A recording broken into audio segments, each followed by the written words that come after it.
नमस्कार दोस्तों, चर्चा विद सुनीता शर्मा में आपका स्वागत है।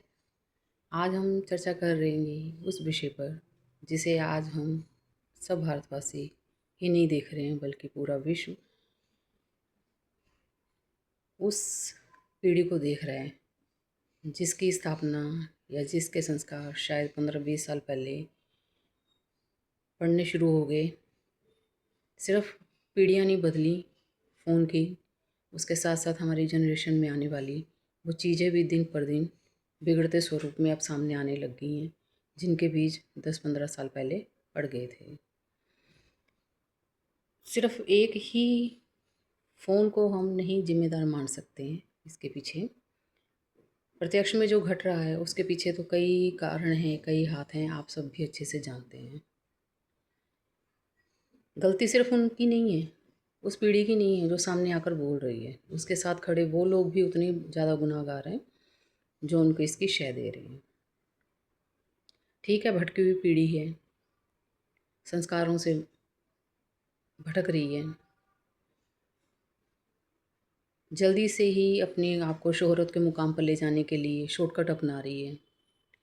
वो शॉर्टकट जो उनको ही खड्डे में डाल रहा है, उनके फ्यूचर को, उनके आने वाली सारी भविष्य की कल्पनाएं, परिकल्पनाएं सब धरी रह जाएंगी। नहीं समझ रहे, वो समझना भी नहीं चाहते। और सबसे बड़ा धन्यवाद नरेंद्र मोदी जी को, जो दुनिया की नज़र में प्राइम मिनिस्टर होंगे, भले ही मानते भी हैं, हम जानते भी हैं, पहचानते भी हैं, लेकिन कल जो उन्होंने अपना वीडियो डाला, उन्होंने बिल्कुल स्पष्ट ये संदेश दे दिया हमारी पीढ़ी को कि जो घरों में दादा नाना बैठे हैं सिर्फ वही नहीं है, वो अपना वो पूरा फ़र्ज़ दादा नाना वाला अपना निभा रहे हैं उन बच्चों को बचाने के लिए जो उनके ही खिलाफ़ खड़े हो गए, चाहे भड़का कर खड़े हुए, चाहे कैसे भी। देखो, अपने आप से तो इतनी जल्दी ऐसी सोच किसी की भी नहीं बन सकती है। जो सामने आ रहा है उस पर चर्चा करना बेकार है, क्योंकि घटना घट चुकी है। परिणाम अब सामने आ रहे हैं, लेकिन इससे भी भयानक परिणाम हो सकते हैं अगर समय रहते हम नहीं सचेते। मोदी जी को फिर बहुत बहुत बहुत धन्यवाद कि उन्होंने अपनी पीढ़ी के बच्चों को संभालने के लिए इतना बड़ा संदेश दिया। महात्मा बुद्ध ने भी कहा है कि गाली अगर कोई देता है ना, तो जब तक उसको लिया ना जाए वो उसके पास ही रहती है। तो ये चैप्टर तो ना तो हम इस पेज को फाड़ कर फेंक सकते हैं, ना हम इसको भुला सकते हैं, लेकिन इससे सबक ज़रूर ले सकते हैं। हर चैप्टर हमें एक सबक देने के लिए आता है। अब भाषा इतनी ख़राब होने का क्या मतलब है? क्या घरों में भी बच्चे यही भाषा इस्तेमाल कर रहे हैं? अपने पास पड़ोस में, अपने समाज में ये बांट रहे हैं? तो कहाँ से ये बीज इनके मन में, इनके दिमाग में, इनकी ज़बान पर ये आज जो हमें दिख रहे हैं, फल बनकर दिख रहे हैं, तो आज ये कहाँ से आए हैं? किसी भी देश की संस्कृति संस्कृति जुड़ी है संस्कृत से। संस्कृत है तो संस्कृति है।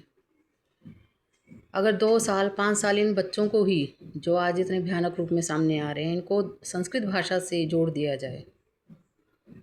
हो सकता है मेरा मैसेज अभी समझ में नहीं आए किसी को, लेकिन संस्कृत सभी भाषाओं की जननी है, हम सब अच्छे से जानते हैं।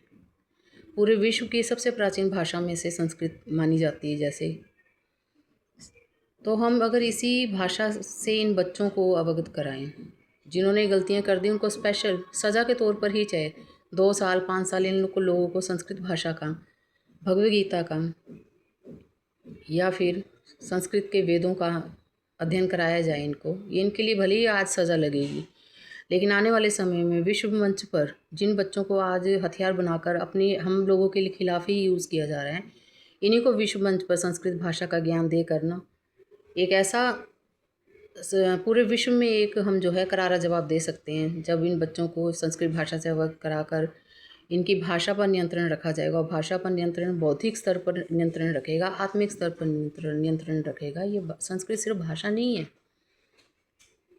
ये आत्मा तक के संस्कारों को क्लीन कर देती है। जब ऐसी भाषाएं हमारे बच्चे पढ़ेंगे, समझेंगे, तो फिर से वो अपनी जड़ों से जुड़ेंगे, और जो गलतियां आज जाने अनजाने में कर रहे हैं, फिर तो उनके आसपास भी नहीं फटकेंगे, और अगर इन्हीं बच्चों को जो आज जेनजी के नाम पर, जेनजी भी इनको कहना गलत है, जेनजी क्या, तो सिर्फ इन्होंने पहनावा ओढ़ रखा है। असलियत में तो ये नई परिकल्पनाओं से तो बहुत दूर है। ये तो अपने आप को बहुत पीछे लेकर जा रहे हैं। तो अब हम ही लोग हैं जो उनको संभालेंगे।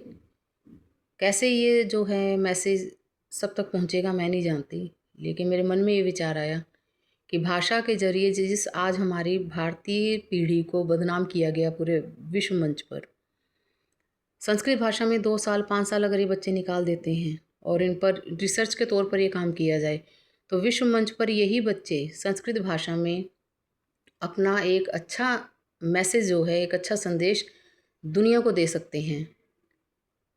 शायद इन बच्चों को भी किसी परिवर्तन की ज़रूरत है और उस परिवर्तन की इच्छा में ये बैठे हैं और आज ये गलती भले कर गए हैं, लेकिन इनको इन्हीं कदमों से इनको बहुत अच्छे सुनहरे भविष्य की तरफ ले जाया जा सकता है। फॉलोअर मेरे पास नहीं है, ना मैं जानती हूँ उनके तक अप्रोच कैसे करूँ, लेकिन ये मैसेज है जो हमारे लिए बहुत ज़रूरी है और ये आप सब तक ये मैसेज इस वीडियो के ज़रिए पहुँचाया जा रहा है। हो सकता है इसकी गहराइयों को आप सब बहुत अच्छे से समझें। धन्यवाद।